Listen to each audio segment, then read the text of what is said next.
हाय मेरे dear student, फिर से आपका स्वागत है हमारे YouTube channel English with Milton के साथ। मैं आपको आज क्लास 12th की चैप्टर नंबर 3 जिसका नाम है कीपिंग क्वाइट, जिसके कंपोजर है पैब्लो नेरुदा, मैं इसको आज आपको पढ़ाने वाला हूँ। इसका हिंदी एक्सप्लेनेशन आपको बहुत अच्छे तरीके से बताऊंगा। तो सबसे पहले बेटा मैं आपको इसमें बता दें ये चैप्टर किसके बारे में दिया गया। जैसे कि हम लोग करते क्या है कि अपने जीवन में बहुत ज़्यादा व्यस्त हो जाते हैं और हमें मतलब अपने लिए टाइम नहीं निकाल पाते हैं। तो इसी चीज़ को यहाँ पे जो राइटर है, वो कंपोजर है, बता रहे हैं कि हमें किस तरीके से अपना जीवन यापन करना चाहिए। ठीक, तो सबसे पहले आपका है बेटा द टेक्स्ट नंबर पहला है कि नाउ। नाउ मीन्स होता है अब, वी मतलब हम, वी विल काउंट मतलब गिनेंगे, टू 12 मतलब 12 तक। तो बेटा बता रहा है कि now we will count to 12, अब हम 12 तक गिनेंगे। And we will all keep still, और हम सभी लोग शांत हो जाएंगे। तो इसमें पोएट जो पैब्लो नेरुदा जी हैं वो बता रहे हैं कि अब मैं 12 तक गिनूंगा और हम सभी लोग क्या हो जाएंगे, शांत हो जाएंगे।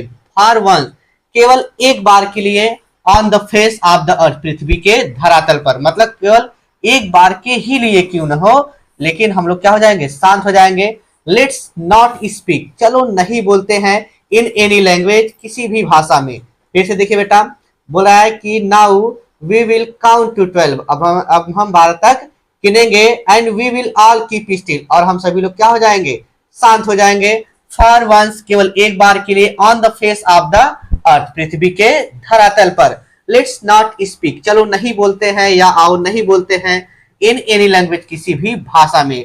यानी कि पृथ्वी के धरातल पर या पृथ्वी पर चलिए एक पल के ही लिए हम लोग के किसी भी भाषा को नहीं बोलते हैं। लेट्स स्टॉप, रोक देते हैं, फॉर वन, एक पल के लिए, यानी कि हम एक पल के लिए रुक जाते हैं। एंड नॉट मूव, और नहीं हिलाते डुलाते हैं, और आर्म्स, अपनी भुजाओं को, सो मच मतलब अत्यधिक, और अपनी भुजाओं को अत्यधिक नहीं हिलाते डुलाते हैं। ठीक, तो एक बार फिर से आप देख लीजिए बेटा, बोला है कि वी विल नाउ, अब वी विल काउंट टू 12, अब मैं 12 तक गिनूंगा। And we will all keep still, और हम सभी लोग क्या हो जाएंगे, एकदम शांत हो जाएंगे। फॉर वंस, केवल एक बार के लिए, on the face of the earth, पृथ्वी के धरातल पर। लेट्स नॉट स्पीक, चलो नहीं बोलते हैं, इन एनी लैंग्वेज, किसी भी भाषा में। ठीक, नॉट मूव, नहीं हिलाते डुलाते हैं, आवर आर्म्स मतलब अपनी भुजाओं को, सो मच मतलब अत्यधिक, और अपनी भुजाओं को अत्यधिक नहीं हिलाते डुलाते हैं। ठीक, अब इसमें स्टैंजा नंबर बेटा दूसरा है या सेकंड है। बोला कि it would be an exotic moment, यह होगा, यानी इट वुड बी, यह होगा, एन एक्सोटिक मतलब बहुत ही आकर्षक, मोमेंट मतलब पल, यानी कि यह बहुत ही आकर्षक पल होगा। विदाउट रश, बिना भीड़ भाड़ के, विदाउट इंजल्स, बिना मशीनों के। We would all to be gather, और हम सभी लोग साथ रहेंगे। इन अ सडन, इस अचानक, स्ट्रेंजर मतलब विचित्र, और इस विचित्र, सडन मतलब अचानक विचित्र पल में हम सभी लोग क्या रहेंगे, शांत रहेंगे।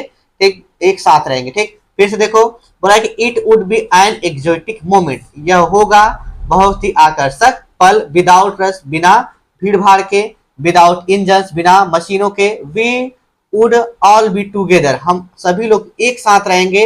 इन अ सडन स्ट्रेंजर्स, इस विचित्र पल में। ठीक।